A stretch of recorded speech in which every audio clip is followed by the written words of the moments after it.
Kami dari kelompok Bintang akan menampilkan sebuah video tentang etika dasar seorang anggota. Selanjutnya kami akan memperkenalkan setiap anggota kelompok kami.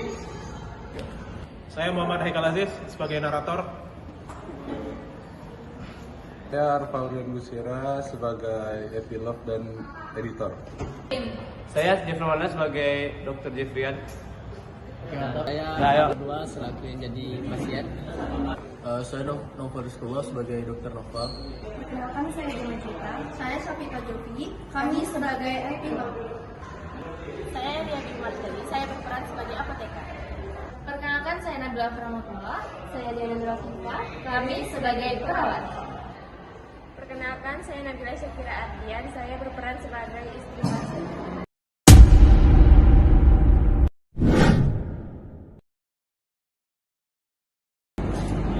Dulu masih panjang ya hari ini. Saya pengen istirahat, rasanya malas sekali. Ya masuk.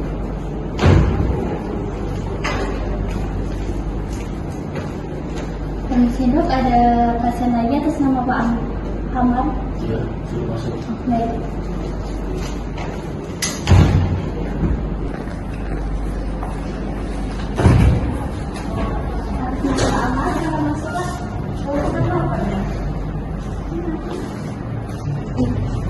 Sekarang duduk.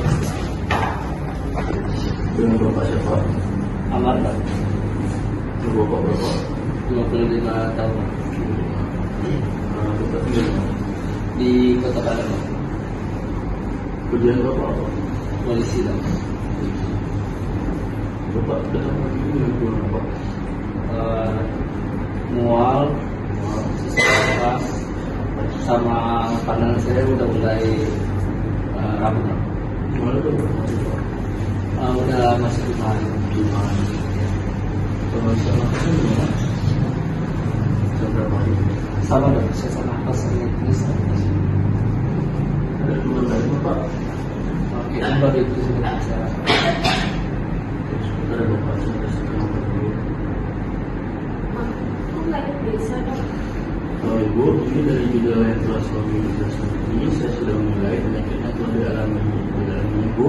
Jadi ibu, bapak tenang aja, dan bapak hanya perlu istirahat dan makan yang bernutrisi, serta minum obat yang sudah saya resepkan. Oke, nanti langsung ambil obat di apotek ya, bapak.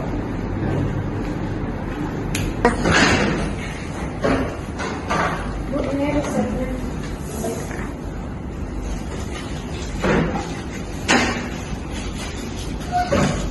Ini obatnya. Terima kasih. Ya.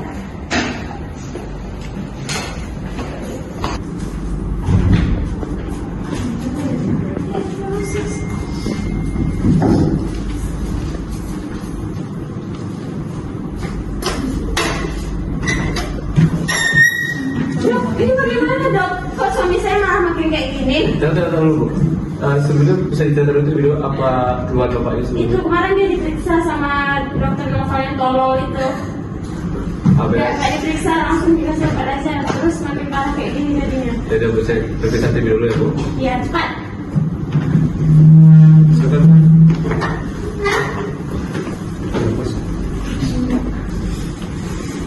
Ini ya Pak, periksa TV dulu.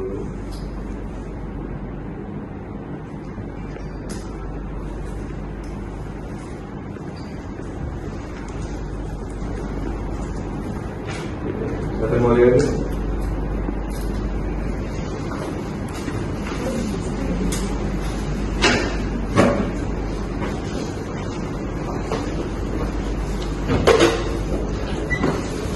Baik Bu, dari pemeriksaan yang saya lakukan tadi, Bapak mengalami alergi pada obat.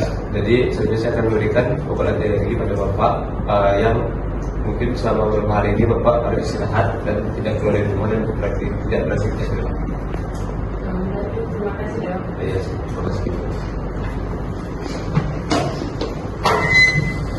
Nah, di sini ada beberapa pasal yang telah dilanggar oleh seorang dokter. Pasal 14, seorang dokter harus bersikap tulus, ikhlas, dan mempergunakan seluruh ilmu dan keterampilannya untuk kepentingan pasien. Yang dimana ketika ia tidak mampu dalam memberikan Yang dimana ketika ia tidak mampu untuk memberikan pengobatan, ia harus meminta persetujuan dari pasien atau wali pasien untuk merujuk pasien ke dokter yang mampu untuk melakukan pengobatan. Nah, dari contoh kasus di atas, yang dimana Dr. Noval telah melanggar kewajibannya untuk bersikap tulus, ikhlas, dan mempergunakan seluruh keterampilan dan juga keilmuannya untuk kepentingan pasien. Yang dimana ketika ia tidak mampu untuk melakukan pemeriksaan secara komprehensif atau tidak berusaha untuk menggali riwayat medis pasien, seharusnya Dr. Noval ini merujuk pasien kepada dokter yang mampu memberikan pengobatan. Nah, dengan tidak melakukannya, Dr. Noval telah gagal untuk memprioritaskan kesejahteraan pasien. Adegan tersebut itu bertentangan dengan Kode Etik pasal 20, di mana seorang dokter itu harus menjaga kesehatannya agar dapat bekerja dengan baik. Nah, pada adegan tersebut itu Dr. Noval tidak menjaga kesehatannya dengan baik, dengan kebiasaannya suka merokok, begadang, tidak menjaga pola makan sehatnya, sehingga dalam melakukan pekerjaan dia tidak fokus dan tidak profesional, sehingga berimbas dengan keadaan pasien yang semakin memburuk. Adegan tersebut juga bertentangan dengan bioetika kedokteran beneficence, di mana seorang dokter itu wajib melakukan pekerjaannya dengan semaksimal mungkin. Nah, di sini Dr. Noval itu tidak melakukan pekerjaannya dengan semaksimal mungkin. Dr. Noval itu tidak memperhatikan riwayat alergi obat pasien dan tidak melakukan anamnesa dengan baik, sehingga menyebabkan kondisi pasien semakin memburuk.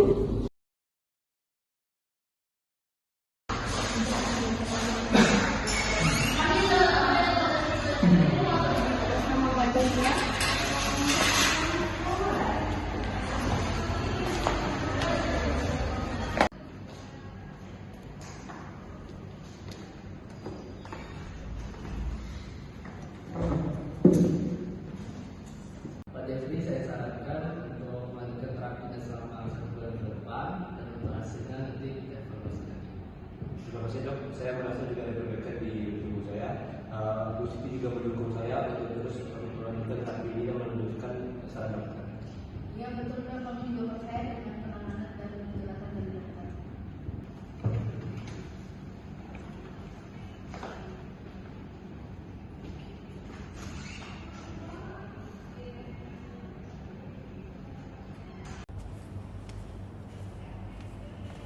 Ibu Siti, maaf mengganggu waktunya. Iya dok. Saya dengar suami ibu sedang menjalani perawatan oleh dokter Amar ya. Kalau boleh tahu terapi apa yang sedang dijalani? Kalau suami saya ya dok, suami saya itu lagi menjalankan terapi oksigen. Memangnya kenapa ya dok? Oh, dokter Amar itu metodenya terlalu konservatif. Kalau sama saya mungkin hasilnya akan lebih cepat. Kalau ibu mau, ibu boleh konsultasi dengan saya. Saya punya banyak pengalaman dengan kasus seperti ini. Oh gitu ya dok. Nanti saya kasih lagi ya dok. Baik. Dok, kemarin kan saya ketemu dokter Erida dan dia bilang kalau perawatan terapi dari dokter Ahmad ini terlalu konservatif dan dia menawarkan diri untuk menangani suami saya. Itu gimana ya dok? Baik, Ibu, terima kasih sudah mendengarkan saya. Memang sebagai dokter, ini harus menghormati sesama dan tidak mengambil pasien dan hal seperti itu. Untuk hal ini saya akan menjelaskan sendiri.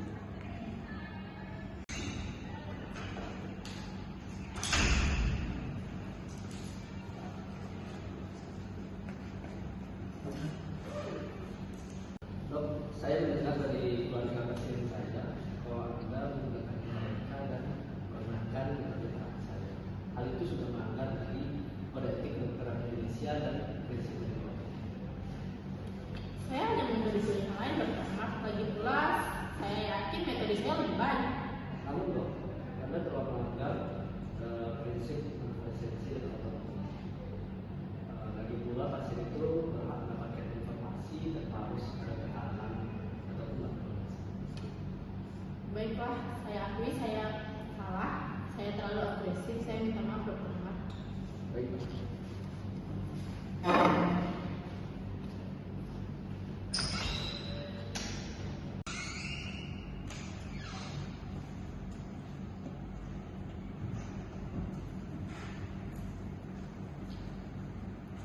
Bu Siti, Pak Jeffrey, saya minta maaf atas tindakan saya kemarin. Seharusnya saya tidak melakukan tindakan seperti itu. Dan saya seharusnya menghormati Pak Dr. Amar sebagai teman sejawat saya. Terima kasih telah mempercayainya dan sekali lagi saya minta maaf ya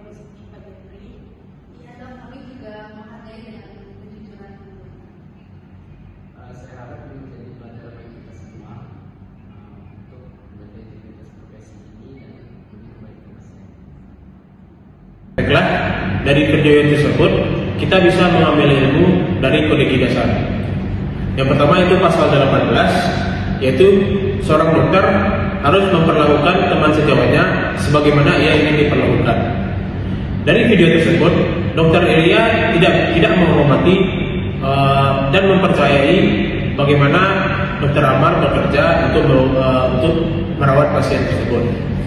Yang kedua yaitu pasal 19, yaitu setiap dokter tidak boleh mengambil alih pasien dari teman sejawatnya, kecuali dengan persetujuan keduanya atau berdasarkan prosedur yang etis.